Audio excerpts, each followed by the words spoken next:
ఇప్పుడు ISO 9000 quality standards చూద్దాం. ఒక quality assurance system is define. ఒక క్వాలిటీ అష్యూరెన్స్ సిస్టమ్ అని ఎలా డిఫైన్ చేస్తారంటే, డిఫైన్డ్ యాజ్ ఒక క్వాలిటీ అష్యూరెన్స్ సిస్టమ్. దాన్ని ఎలా డిఫైన్ చేస్తావు?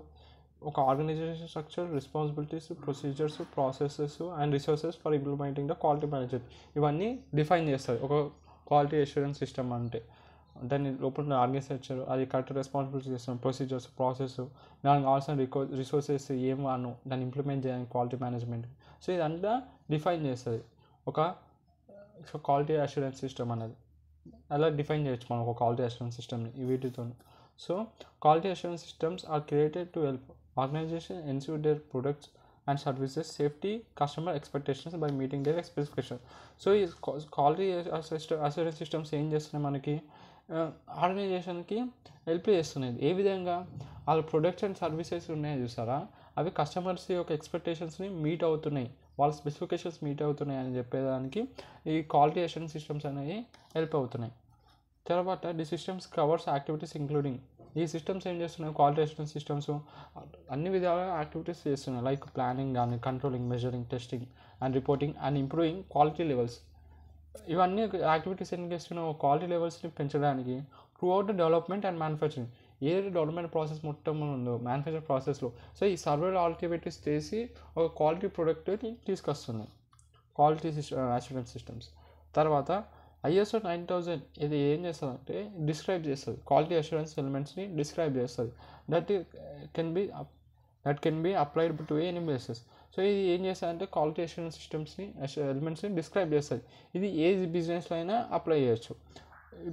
అంటే ఇప్పుడు ISO 9000లో రిజిస్టర్ కావాలంటే ఒక company quality system and operations are secured by a third party auditors అని ఉంటారు. వాళ్ళు కంపెనీ క్వాలిటీ సిస్టమ్స్ని, ఆపరేషన్స్ని సెక్యూరైజ్డ్ చేయాలి ఒక థర్డ్ పార్టీ ఆడిటర్స్. దీనివల్ల ఏమైతే 2 standard for the effective operation కోసం. తర్వాత ఒకసారి రిజిస్ట్రేషన్ అయిపోయాక, అప్పుడు సక్సెస్ఫుల్ రిజిస్ట్రేషన్ అయిపోయాక కంపెనీ అనేది ఇష్యూస్ చేస్తారు ఒక certificate from A registration body represented by the auditors. ఎవరైతే థర్డ్ పార్టీ ఆడిటర్సే రిజిస్ట్రేషన్ చేస్తారు అన్నట్టు, వాళ్ళ దగ్గర నుంచి సర్టిఫికేట్ కంపెనీ ఇష్యూస్ ఒక సర్టిఫికేట్ సక్సెస్ఫుల్ రిజిస్ట్రేషన్ అయిపోయాక కంపెనీ ఒక సర్టిఫికేట్ని ఇష్యూ చేస్తుంది.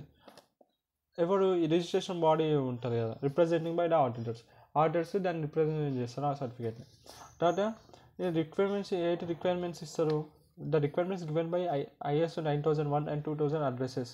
సో మనకి ISO 9001 ఇంకా 2000 ఏమేమి అడ్రసెస్ చేస్తాయంటే అన్ని రిక్వైర్మెంట్స్ని అడ్రసెస్ చేస్తారు. Like management responsibility, quality system, contract review, design control కానీ, document data control, product identification and traceability, process control, inspection and testing, correctiveness, control of quality records, internal quality orders, training, services and statistical risk. ఈ అన్ని రిక్వైర్మెంట్స్ని address చేస్తుంది ఏదైతే ISO 9001 and 2000 ఉన్నది. ఓకేనా? నా videos కనుక మీకు నచ్చినట్లయితే లైక్, షేర్ అండ్ సబ్స్క్రైబ్. ప్రతి వీడియో కింద ఆ చాప్టర్ యొక్క నోట్స్ డిస్క్రిప్షన్లో నోట్స్ లింక్ ఉంది, దాన్ని ట్యాప్ చేస్తే నోట్స్ అనేవి ఓపెన్ అవుతాయి. ఒక ప్లేలిస్ట్ నచ్చితే మీ ఫ్రెండ్స్ కూడా ప్లేలిస్ట్ చేయండి, లైక్ చేయండి, కామెంట్ చేయండి. ఇంకా చాలా వరకు మంది వీడియోస్ చూస్తున్నారు కానీ సబ్స్క్రైబ్ చేస్తలేరు. సబ్స్క్రైబ్ చేయండి. ఓకే, మీరు ఫస్ట్ వస్తుంటే ఈ వీడియోకి.